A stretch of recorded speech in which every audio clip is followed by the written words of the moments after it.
The frozen river groaned under the weight of the night, like the land itself was warning him. Kehano, a tall Apache man with dark, gleaming hair tied with leather strips, knelt at the river's edge, his bow in hand. The moon hung high, cold and pale, illuminating a landscape painted in frost. Snow crunched softly beneath his boots, and each exhale formed clouds that vanished instantly into the frigid air.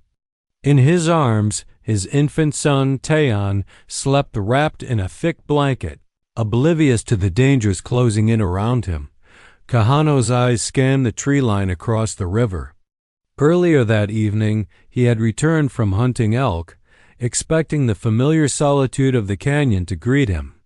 Instead, a flicker of movement had caught his eye, a shadow darting between the cottonwoods, and then there had been the faint hiss of boots across ice. Something or someone was here. "Stay still, little one," he whispered, pressing a finger to Tayan's chest. The boy's heartbeat pulsed under his palm, steady and trusting, unaware of the peril inches away. Kehano's jaw tightened. His wife, Lisu, had died 6 months ago from fever, leaving him with the responsibility of protecting Tayan alone. Now he realized the wilderness might not be his only threat. He crouched lower, listening. The wind carried whispers of movement, soft, deliberate, human. Then he saw her, a woman pale-skinned with hair like spun gold, stepping carefully across the frozen river. Her cloak was dark and ragged, and in her trembling hands, she held a small bundle wrapped in a thin, dirty blanket. Kehano's breath caught. He could not yet see the child's face, but instinct screamed at him, danger. He moved silently along the riverbank, keeping the boy pressed close to his chest. The woman's eyes were wide and frantic, darting to every shadow. She whispered something under her breath, words he didn't understand, but the sound carried malice, intent. Kehano's bowstring tightened instinctively. The wind shifted. Snow swirled around him in fine, ghostly tendrils. Kehano saw the dagger in her hand catch the moonlight, a small flash that made his stomach clench. This woman had crossed the line into something deadly. Without hesitation, he released an arrow. It hissed through the night air, embedding itself in the ice mere feet from her. The sound of the arrow striking sent her spinning around. Her eyes met his, wide with panic and fury. She backed away, then bolted through the tree line, leaving the bundle behind. Kehano dropped to the ice and moved quickly, securing the bundle. Inside, a small infant stirred, crying softly, face pale with cold. The boy was not Tayan, but the danger in this woman's actions was undeniable. He looked back toward the tree line. The shadows held no movement now, only the whisper of wind and the occasional groan of the frozen river. Kehano tightened his grip on Tayan and the other child. Questions raced through his mind. Why was she here? Why risk the lives of 2 infants? And why had she chosen the river, the heart of the wilderness, to carry out her plan? By dawn, Kehano had carried both infants to the safety of a hidden alcove in the canyon walls. Inside, he laid them gently in a bed of furs and blankets. Tayan's small hand brushed against the stranger child's cheek. Kehano watched, heart heavy and conflicted. The child was innocent. The act against him had been deliberate, yes, but the consequences his duty as a father were immediate. The fire he built crackled, sending sparks dancing against the rock walls. The warmth reached the babies but did little to thaw the chill in Kehano's mind. Outside, the canyon was silent, deceptively peaceful. Somewhere among the trees, the woman waited, and he knew she would return. Kehano spent the morning tracking her footprints. They led to the ruins of an abandoned homestead, a structure long forgotten by most, rotting timbers half buried in snow. Inside, he found evidence of her intentions: a torn cloak, a broken bottle of liquid that smelled of bitter chemicals, scraps of paper scrawled with frantic writing. The handwriting was uneven, hurried, as though she had written under pressure or panic. She thought she could hide it here, Kehano muttered, scanning the room. His eyes fell on the tiny footprints of the child she had carried. He realized she might have been trying to save the wrong child, or perhaps protect one she felt was in greater danger. The thought did little to ease his anger or concern. Kehano returned to his alcove, fortifying it as best he could. He sharpened stakes along the perimeter, stringing crude alarms made of bent tin and leather straps. Every crackle of fire and rustle in the wind reminded him that danger was not yet past. Night fell again, deeper and colder than before. Tayan slept beside him. The other child nestled safely nearby. Kehano's mind replayed the events of the previous night. He remembered the woman's eyes, wild and frantic, the flash of the dagger and the hiss of the arrow. He remembered the terror and then the retreat. And he remembered a whisper carried by the wind, almost inaudible, as if the forest itself spoke. She will return. Hours later, a movement caught his eye. He tensed, arrow in hand, muscles coiled like springs. But it was only a fox, its red fur stark against the white snow. Still, the sight reminded him. The wilderness was both ally and enemy. One could survive its perils, but only if constant vigilance was maintained. Kehano settled near the fire, brushing strands of hair from his eyes. He knew the woman's intentions had been deadly, but he also sensed something more complicated beneath her actions: fear, desperation, perhaps even sorrow. Yet he could not allow himself to speculate too long. Tayan's life depended on him staying alert. Outside, the wind shifted, carrying faint noises of movement through the canyon. Kehano rose quietly, examining the tree line. Shadows flickered among the trees, human deliberate. He stepped closer to the edge, heart pounding, bow raised. The woman had returned. This time, she did not move recklessly across the ice. Instead, she crouched behind a fallen log, eyes wide and calculating. Kehano could see the tension in her posture, the way she clutched the dagger. Her intent was clear. She had come back for the child. Kehano's grip tightened on the bow. His voice was calm but edged with steel. "Leave now or face what comes." The woman froze. For a long moment, neither moved. Then she lowered the dagger slightly, trembling. Tears streaked her face. I had to," she whispered. "I didn't mean." Kehano's heart thudded, conflicting emotions tearing at him. Here was a human being, clearly terrified, yet capable of attempting murder. And yet, despite her actions, he sensed truth in her fear. He didn't lower the bow entirely, but he did step closer, careful and measured. "Why?" he asked quietly, voice carrying across the snow. "Why risk this child's life?" The woman's voice cracked. There's a threat. A gang. They wanted the boy. I thought if I removed him, if I hid him, he would be safe." Kehano's brow furrowed. The pieces began to form a picture, a tangled, dangerous puzzle. Yet he couldn't trust her, not fully. The child's life hung in the balance, and the wilderness offered no second chances. He motioned for her to move back, keeping his eyes on the child. "You tell me everything. Now, no lies. My son, this child, they both live because I choose to spare you. Speak." The woman swallowed hard, trembling. "My brother, he's dead. He left. Secrets, dangers. I thought removing the child from danger would save him. I was wrong." Kehano kept his gaze fixed, listening. His instincts told him she spoke truth, yet the risk remained immense. One misstep, one moment of hesitation, and the danger to Tayan would return. He stepped back into the alcove, bringing both children with him. The fire crackled, shadows dancing across the rock walls. Outside, the forest whispered with secrets he could not yet interpret. The woman remained near the tree line, still trembling, still dangerous. And Kehano knew, as he watched Tayan sleep, that the long night was far from over, because in the Old West, danger was never gone. It only waited. The morning sun cut through the canyon like a silver blade, turning the frost into glinting shards. Kehano moved cautiously, carrying Tayan in a cradle of rawhide and fur across a narrow path that hugged the cliffs. Maeve followed a few paces. Behind, her hands still shaking, the weight of her guilt pressing on her shoulders like the cold itself. The night had been long and tense.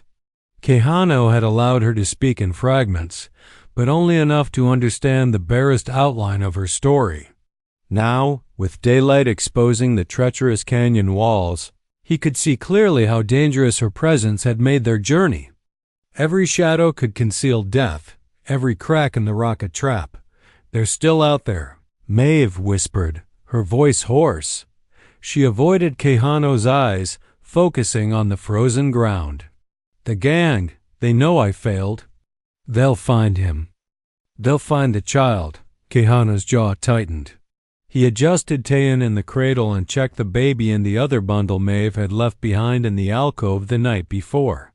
Both children were wrapped warm and safe, but that didn't lessen the tension. Kehano's sharp eyes scanned the cliffs and tree line. The wilderness, usually a protective ally, felt like a cage. "You need to tell me everything," Kehano said, voice low and steady. "No gaps, no lies. This is about life and death." Maeve swallowed, trembling.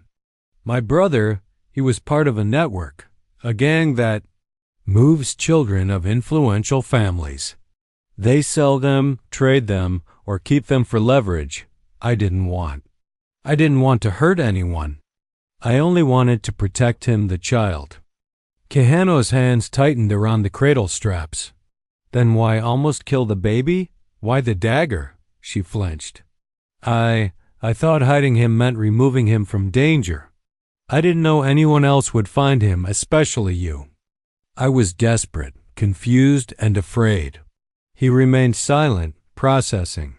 He had been a hunter, a protector, a man who survived the wilderness with skill and cunning. But this situation, this human element, the mixture of innocence, guilt, and fear, tested his patience and judgment in ways the desert and snow never had. A sudden noise, a snapping branch, made both of them freeze. Kehano pressed Tayan closer to his chest. The sound came from the cliffs above, a faint scuff, the deliberate step of someone who is following them. "They're close," Maeve whispered. Her voice was almost a sigh of fear. "We can't outrun them forever. They know the child is here." Kehano's mind raced. He had grown up in these lands. The wilderness was as much a part of him as blood. But the gang she spoke of, he had heard whispers of such outlaws, ruthless and organized, moving through territories with brutal efficiency. They didn't hesitate. They didn't show mercy. "We'll have to lead them," Kehano said finally, his tone measured, "into a trap." Maeve looked at him, eyes wide. "A trap? You mean fight them?" "Yes," Kehano said. "We cannot run forever. The canyon favors the prepared and the cunning. They will come. We must make them regret the choice." The day stretched, the sun climbing higher, casting harsh light on rock and snow. Kehano guided them along a narrow ridge that overlooked a deep ravine. He chose his steps carefully, memorizing every stone, every crack, every potential cover. Maeve followed closely, carrying a small pack with supplies, her eyes darting nervously with each rustle of leaves or bird called out. By mid-afternoon, the ridge widened into a small plateau, a natural bottleneck that Kehano recognized as ideal for defense. He had survived ambush before, but this time the stakes were higher than just life and death for himself. Tayan's life and the life of the other child depended on them both. "They'll come from the north," Kehano said, pointing toward a narrow path that wound through the trees. "The gang scouts are smart, but predictable. They will try to circle us, drive us into the open. You stay here. Watch the flank. Warn me if anyone moves." Maeve nodded, swallowing hard.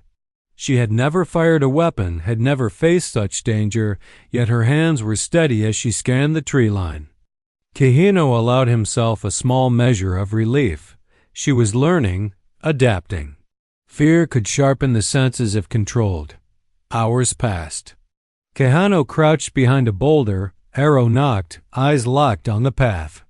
Tayan slept lightly, murmuring in his cradle, while the other child stirred occasionally, comforted by Maeve's soft humming. Then the attack came. Shouts and the crack of rifles echoed through the canyon. Figures emerged from the tree line, masked by scarves and leather, their eyes hidden but intent clear. Kehano released an arrow, striking the lead figure in the shoulder. The man stumbled, alerting the rest. Bullets whizzed through the air, ricocheting off rock. Maeve screamed but did not run. She hurled a small rock to distract one attacker and ducked behind cover. Kehano moved like a shadow, precise and deadly. Arrows flew, and he shifted positions quickly, keeping both children safe behind a large boulder. The ambush lasted longer than either of them expected. The attackers were organized, moving in pairs and flanking with careful calculation. Kehano's mind worked faster than his body, calculating angles, timing shots, and ensuring no stray bullet would hit the children. At one point, a man lunged toward Maeve. Kehano reacted instantly, releasing an arrow that struck the attacker squarely in the chest. Maeve's eyes went wide, a mixture of fear and awe. She realized then that Kehano was not only a protector, but a force of nature in his element. After what felt like hours, the last gunman fell, sprawled against the rocks. Silence returned to the canyon, broken only by the hiss of wind and the murmurs of the children. Kehano lowered his bow, chest heaving, sweat freezing on his brow. Maeve collapsed to her knees, shaking, tears streaking her dirt-smeared face. I thought it was over. I thought I could save him." Kehano knelt beside her, placing a firm hand on her shoulder. "You tried, Maeve. You almost failed, yes, but you did what you could. And now the children are safe. That is what matters." She glanced at Tayan, sleeping peacefully in the cradle. Then at the other child, who stared wide-eyed at her. I don't deserve this," she whispered.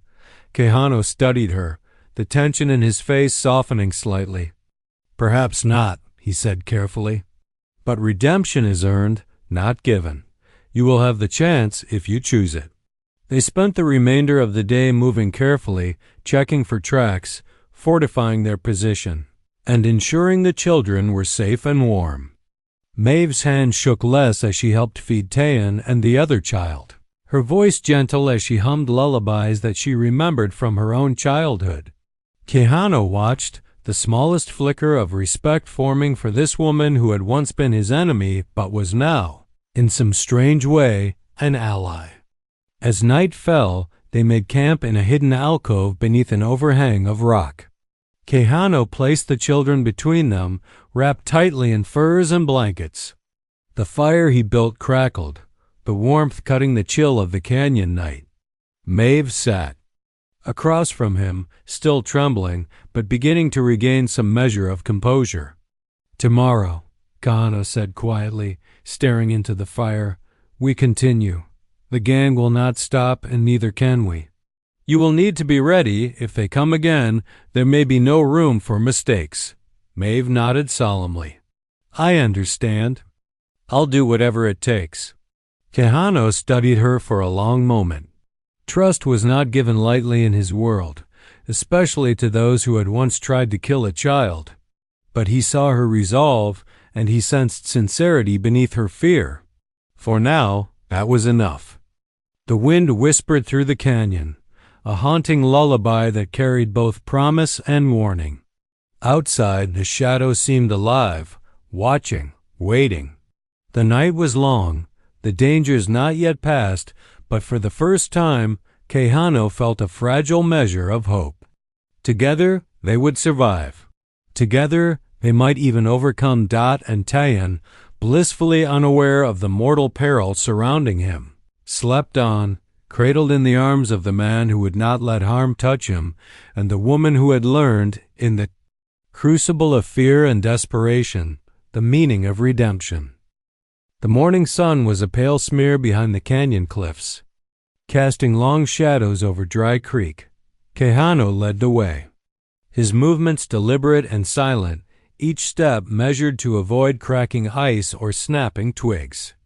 Tayan slept lightly in the cradle slung across his chest, while the other infant nestled in Maeve's arms stirred occasionally, lulled by her soft humming. The previous days had been a test of endurance, courage, and patience. The ambush in the canyon had revealed just how organized the gang was. Kehano had realized that the woman Maeve, while desperate and guilty, was also valuable. Her knowledge of the gang's intentions, their patterns, and their hidden paths might mean the difference between life and death. "Stay close," Kehano whispered as they reached the narrowing of Dry Creek, a notorious stretch he knew all too well. "The path is a funnel. They can't all come at once, but they can set traps." Maeve's grip on the bundle tightened. I don't even know if I can fight," she admitted. Her voice was shaky, the cold biting at her skin, but there was an edge of determination growing beneath the fear. "You can," Kehano said, eyes scanning the cliffs and underbrush. "I'll show you how. You'll need to be ready, not just for them, but for what comes after. The children's lives depend on it." The creek was frozen in parts, trickling water rushing under sheets of brittle ice. Kehano stepped carefully, testing each stone and footing. He motioned for Maeve to follow, staying low, aware that the gang could be watching from above the cliffs or hiding among boulders. Hours passed with only the wind and occasional cries of distant crows to break the silence. Kehano's eyes never wavered from the tree line, noting every shadow and flicker of movement. The tension was constant, pressing on their shoulders like the heavy snow-laden cliffs themselves. Then, suddenly, they heard it, the faint crunch of boots over gravel, far off yet deliberate. Kehano froze, his hand brushing over Tayan's small chest, feeling the rapid pulse beneath the blankets. Maeve's eyes widened, and she instinctively raised the bundle protectively. "They're here," she whispered. Kehano nodded, already moving into position. He crouched behind a large boulder that offered cover and visibility, the perfect vantage point. Maeve hesitated but followed his guidance, hiding behind a smaller rock nearby. The wind carried faint voices from the north, harsh whispers of men speaking low. "Calculating. They'll try to herd us out into the open," Kehano said. "We can't let them. Wait for my signal." The first figure appeared, stepping carefully over the ice. Kehano's arrow flew, striking the man in the shoulder. He stumbled, letting out a strangled cry. Instantly, more figures emerged, rifles raised, their movements coordinated and deadly. Bullets pinged off rocks and ice. Kehano pivoted behind cover, knocking another arrow and letting it fly with lethal precision. Maeve, shaking but steady, picked up a small rock and hurled it to distract one of the attackers, allowing her to move the bundle further behind the boulder. The battle escalated quickly. Men emerged from the cliffs, flanking from both sides. Kehano's knowledge of the terrain gave him the advantage. He ducked, rolled, and released arrow after arrow, each one finding its mark. Maeve followed his instructions with surprising agility, helping to misdirect the attackers while keeping the children safe. A man lunged from behind a boulder toward Maeve. Instinctively, Kehano shot an arrow, striking the man in the chest. Maeve's eyes widened in shock, the realization dawning that Kehano's skill was unmatched. his calm and deadly efficiency honed by years in the wilderness. "We can't hold them forever." Maeve shouted over the roar of gunfire. Kehano's eyes narrowed. "We don't need to. We only need to survive long enough to force them into the trap." He led them toward a narrow gorge where the creek narrowed into a choke point. Ice and rock formed natural barriers, and Kehano had prepared traps, earlier snare wires hidden under snow, sharpened stakes carefully camouflaged. The gang, driven by greed and fury, fell into the ambush one by one. Maeve watched in awe and terror as Kehano moved like a shadow, predicting their movements, using the terrain to his advantage. Her fear transformed into a strange mix of respect and determination.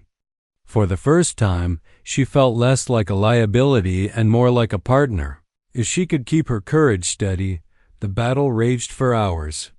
The sun climbed higher and then dipped low, painting the canyon in shades of gold and blood red. Men fell one after another. Some tried to flee, only to meet a well-placed arrow or stumble into hidden pitfalls.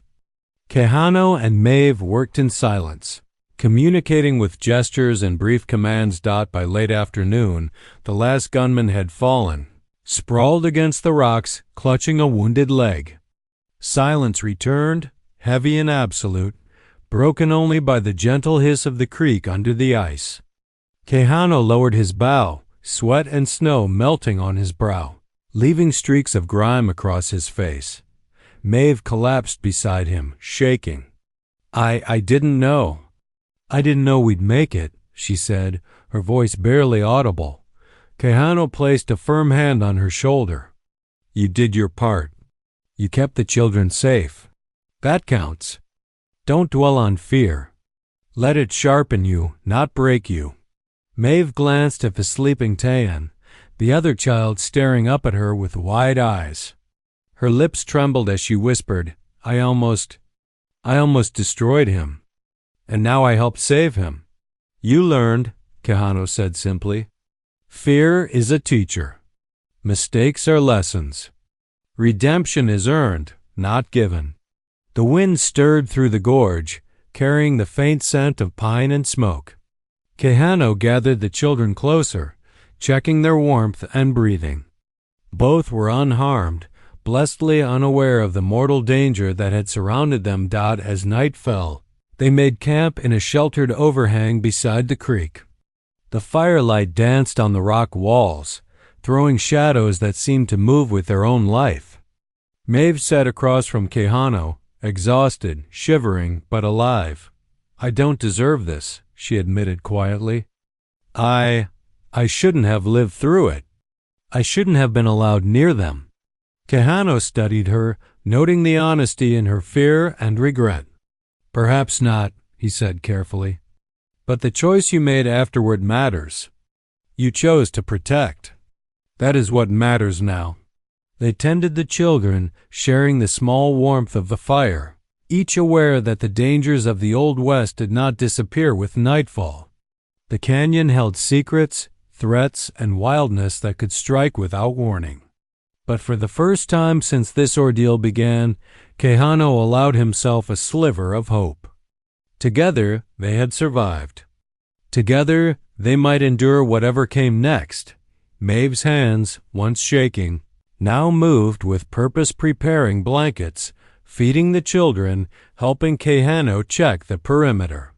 He watched her quietly, sensing her transformation. Fear had become action. Guilt had become determination. "You will need to continue learning," Kehano said as the children slept, their small breath soft and steady. "Tomorrow, the gang may return, or worse. You must be ready to act not just for them, but for yourself." Maeve nodded, eyes focused on the fire. I'll do whatever it takes. I can't let this happen again." "I won't." Kehano studied her in silence, then nodded. The night stretched on, the fire crackling, the wind whispering through the cliffs.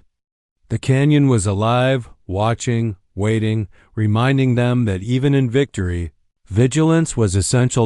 And Tayan, blissfully unaware of the chaos around him, slept safely between them. Kehano allowed himself a rare smile, fleeting and fragile, the first in days. He knew the battle was not over, the gang had not been completely destroyed, and the shadows of the canyon would remain a threat. But for now, in this quiet, dangerous corner of the Old West, life had been preserved. Tomorrow would bring new challenges. But tonight they survived. The sun rose low and golden over the canyon, illuminating the frost that still clung stubbornly to the jagged rocks.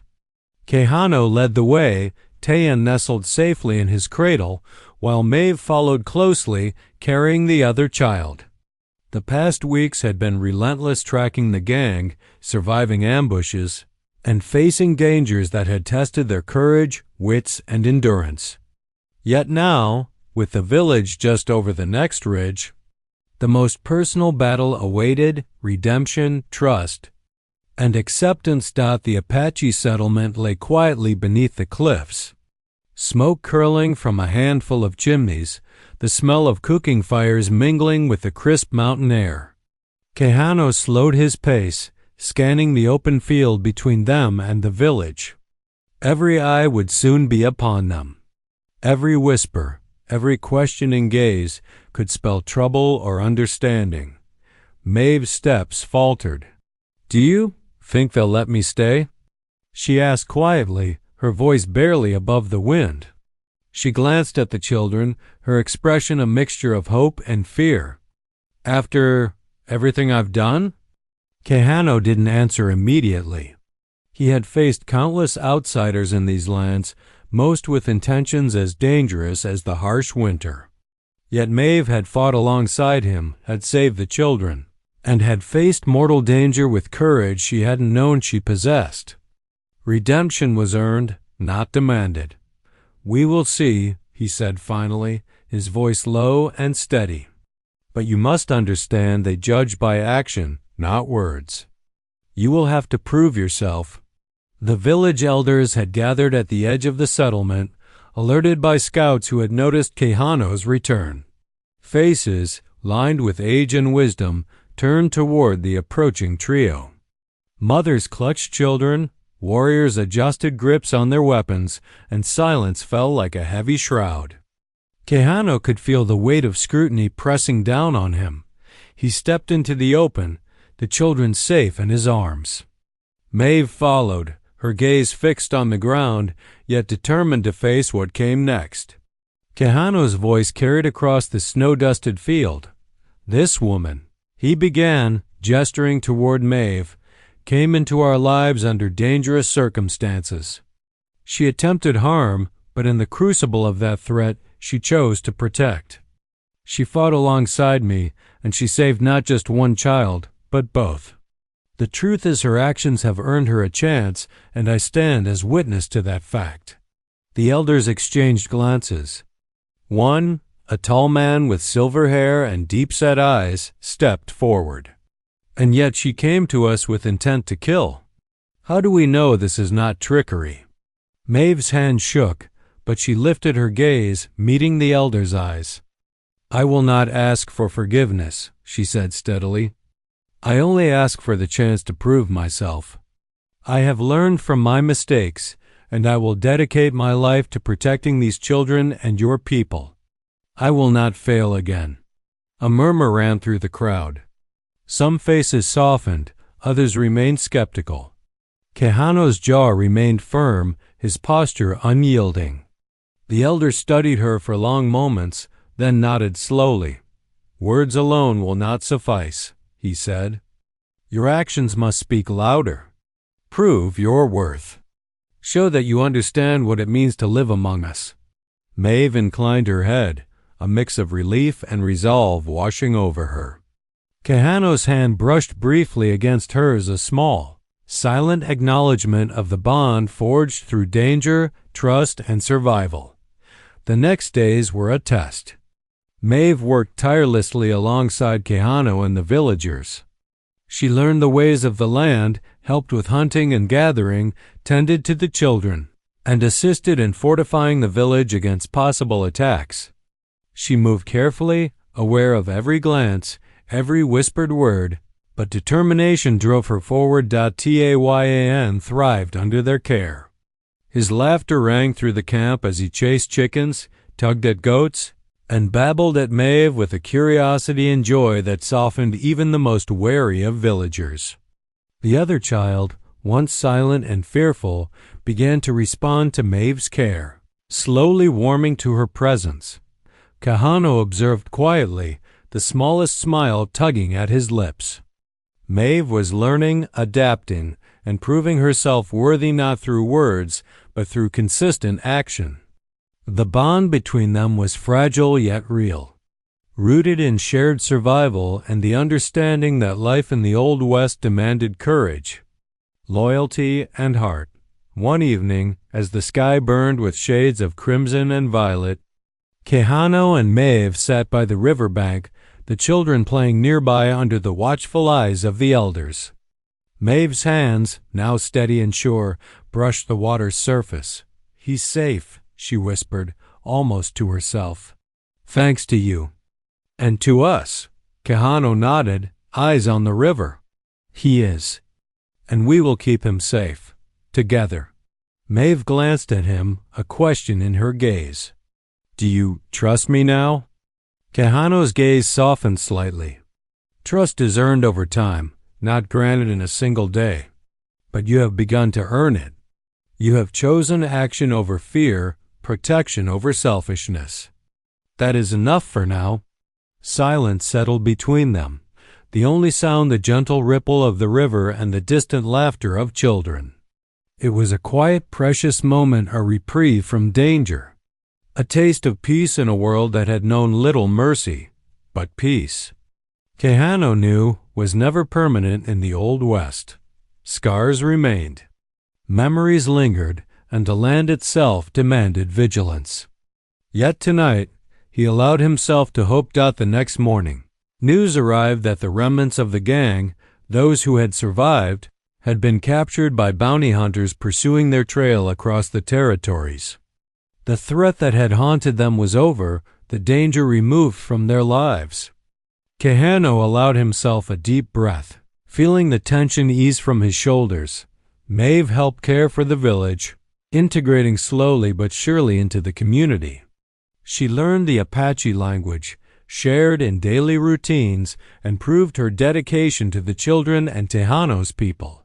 The villagers began to trust her, not fully, but enough to allow her presence to become part of their daily life.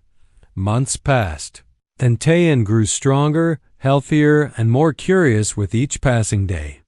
Kehano watched with pride as his son learned to walk along the creek, his small hands reaching for Maeve when he needed support. The bond between the three father, mother figure, and son deepened quietly, resilient against the hardships of the wilderness and the scars of past dangers. One evening, Kehano and Maeve stood atop a ridge overlooking the settlement.